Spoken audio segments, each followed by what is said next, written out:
Hello everyone, welcome back to my channel. My name is Ankita Agarwal and इस video में हम एक बहुत ही इम्पोर्टेंट टॉपिक के बारे में बात करेंगे। आपको स्क्रीन पे दिखाई दे रहा होगा लॉ। मैम ये लॉ मतलब लॉ तो हम पढ़ते हैं, कंपनी लॉ हो गया, इनकम टैक्स लॉ हो गया एंड फेमा हो गया, मैं डिफरेंट डिफरेंट लॉज, ठीक है। आपका लेबर लॉज हो गया, इंटेलेक्चुअल प्रॉपर्टी राइट्स हो गया, उसमें लॉ है। तो ये लॉ का क्या मतलब होता है? Law is very easy to understand, but ऐसा नहीं है। क्या लॉ सिर्फ एक आपका कंपनीज एक्ट, अगर मैं आपको बोलूं कि हम कंपनी लॉ की बात करते हैं, कंपनी लॉ की बात करते हैं, तो क्या लॉ में सिर्फ एक्ट आता है और कुछ जो इंक्लूड होता हो? कमेंट सेक्शन में मुझे ज़रूर बताना अभी वीडियो को पॉज करके कि आप इससे क्या समझते हो। और साथ में ही कुछ हमारे कुछ ऐसे टर्म्स हैं, कुछ वर्ड्स हैं जिस पे हमें as a law student, as a professional student हमें ध्यान देना बहुत ज़रूरी है। तो इस वीडियो को एंड तक ज़रूर देखना। साथ में ही please do like, share, subscribe and हाँ, सेकेंड पार्ट जो हमारा रहेगा इस वीडियो में ही एंड में, इसके बाद मैं आपको बताऊंगी कि एमसीए से हम लोग कैसे अपना कंपनीज एक्ट देख सकते हैं। जो हमें अपडेटेड, अगर हम कुछ पढ़ रहे हैं और हम कंफर्म नहीं है कि यार ये अपडेटेड है या नहीं, तो हम MCA, ministry of corporate affairs की जो साइट है वहां पर हम कैसे देख सकते हैं, ठीक है। तो स्टार्ट करते हैं। सबसे पहले यहाँ मैं बात करूंगी लॉ। लॉ मीन्स, अब लॉ मीन्स आप बोलोगे कि मतलब लॉ की जगह अगर मैं लिख दूं यहाँ पे लॉ इंक्लूड्स, तो क्या सही है? आपने सुना होगा इंक्लूड्स, मीन्स, इसमें बेसिक डिफरेंस क्या है? देखो, जब हम बच्चे थे तो हम कुछ भी यूज कर लेते थे, कैसे ही हमें फर्क नहीं पड़ता था, बट जैसे मैंने अभी बोला, बीइंग प्रोफेशनल स्टूडेंट, आप सीएस कर रहे हो, लॉ कर रहे हो, आपको इन टर्म्स का इंटरनल मीनिंग बहुत ज़रूरी है समझना, ठीक है। सबसे पहले हम बात करेंगे मीन्स जो होती है, एक्सक्लूसिव डेफिनेशन होती है। एक्सक्लूसिव डेफिनेशन होती है। इसका क्या मतलब होता है? इसका ये मतलब होता है कि जो भी मैं यहाँ से लिख रही हूँ, मतलब जो हम लॉ में लिख रहे हैं, different different different different and so on, वो एक्सक्लूसिव है, इसके बाहर कुछ नहीं है। मतलब जो यहाँ पे लिखा हुआ है बस वही है। That's why it's called exclusive definition. Okay, तो मीन्स हम तभी यूज करेंगे जहां पर हमें उस पर्टिकुलर वर्ड का मीनिंग एक्सप्लेन करना होगा, और उससे बाहर चाहे कोई कुछ भी बोले वो हम नहीं मानेंगे।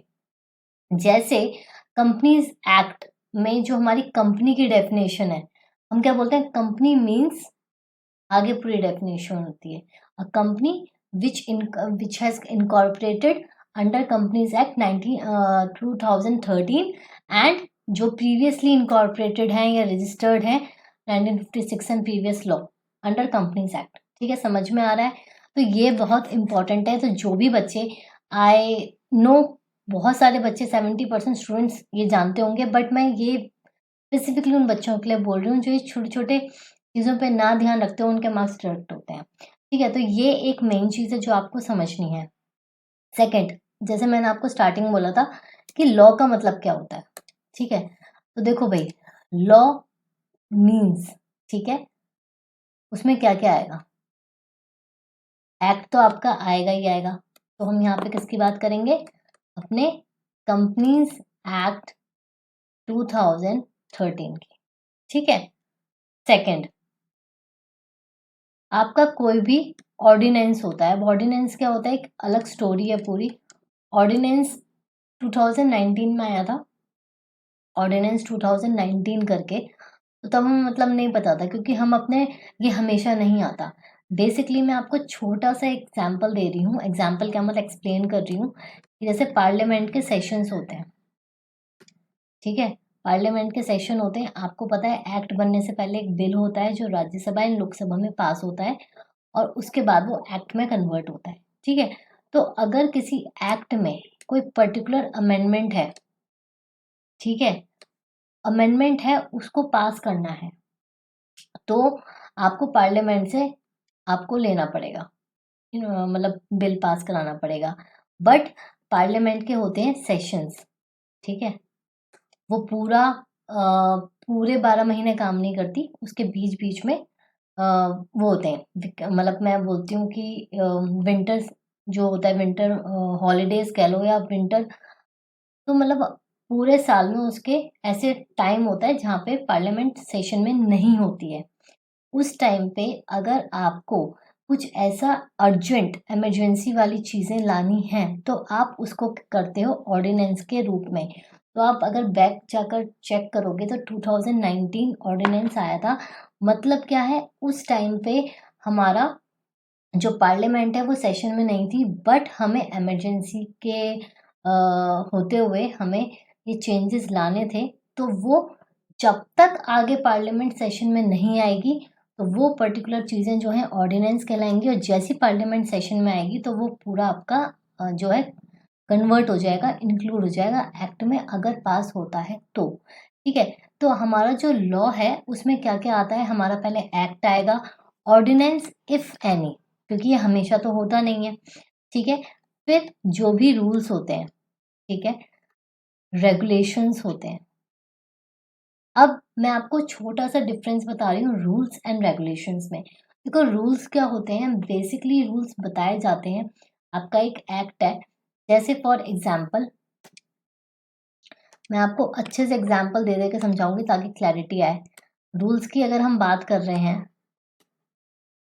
तो रूल्स अगर हम डिविडेंड की बात करते हैं, ठीक है, कि डिविडेंड हमें इस तरीके से डिस्ट्रीब्यूट करना चाहिए, इतने इतने टाइम में डिस्ट्रीब्यूट हो जाना चाहिए डिक्लेयर करने के बाद, और अगर कुछ अमाउंट होता है तो एक सेपरेट बैंक अकाउंट में आपका डिपॉजिट हो जाना चाहिए। ये सारी चीज़ें लॉ में तो लिखी हैं, बट उसके बाद भी प्रैक्टिकली उसकी इम्प्लीमेंटेशन के लिए रूल्स बनाए जाते हैं। ठीक है, कि आपको ये चीज़ें इस तरीके से फॉलो करना। फॉर एग्जाम्पल, मैं इसको एग्जाम्पल के साथ समझाती हूँ।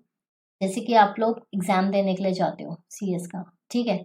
आपको ये पता है आपको एग्ज़ाम देना है, इतने घंटे का टाइम है, ये है। बट वहाँ पे रूल्स आते हैं कि आपको स्मार्ट वॉच नहीं ले जानी, ठीक है? आपको कैलकुलेटर साइंटिफिक वाला नहीं ले जाना, ये आपके वहाँ के रूल्स हुए, ठीक है? जैसे हम डिवीजन में पढ़ते हैं। अब नेक्स्ट रेगुलेशंस क्या होती हैं? तो ये जो रेगुलेशंस होती हैं, ये रेगुलेशंस बेसिकली जो हमारी अथॉरिटी होती है, लाइक हो गई हमारी सेबी, तो हमने सेबी की रेगुलेशंस पढ़ी हैं, आरबीआई, ये अपेक्स अथॉरिटीज़ हैं जो रेगुलेशंस लाती हैं, जो इन टोटैलिटी सब पर जो इस में फॉल करते हैं कैटेगरी में, लाइक कंपनीज जो लिस्टेड कंपनीज हैं उन पे सेबी रेगुलेट करता है, वो चेक रखता है कि कब किस कंपनी में, अगर लिस्टेड कंपनी है तो क्या हो रहा है। ठीक है, ये हो गई रेगुलेशंस। तो अभी तक हमारी कितनी चीज़ें हुई, एक्ट, ऑर्डिनेंस, रूल्स, रेगुलेशंस, और फिर बीच बीच में जो हमारे आते हैं वो आते हैं सर्कुलर्स। ठीक है, सर्कुलर्स आते हैं बीच बीच में, गवर्नमेंट ने किसी तरीके से कोई सर्कुलर निकाला या कुछ हुआ तो उस पे थोड़ा सा चर्चा करके वो आप डालोगे। ठीक है, और लास्ट आपका होता है ऑर्डर्स। अगर किसी अथॉरिटी ने ऑर्डर दिया है, अगर किसी अथॉरिटी ने ऑर्डर दिया है तो वो किस तरीके से होगा। तो ये सारी चीज़ें जो हैं वो लॉ टर्म में आती हैं, एंड ये आपका कोई भी लॉ हो सकता है। यहाँ पे मैंने आपको एग्जांपल दिया है कंपनी लॉ का ऑब्वियसली, बट अगर आप इनकम टैक्स लॉ लोगे, कोई भी लोगे, तो उन सब चीज़ों में जहाँ पे भी लॉ लिखा हुआ है उसमें हम ये पढ़ेंगे। तो अब आपको ये समझ आ जाना चाहिए कि being CS student you should read and go through each and everything. तब आप कहोगे कि हाँ, मैं कंपनी लॉ मेरा पूरा हो गया है, मैं एक्सपर्ट हूँ, सब हूँ।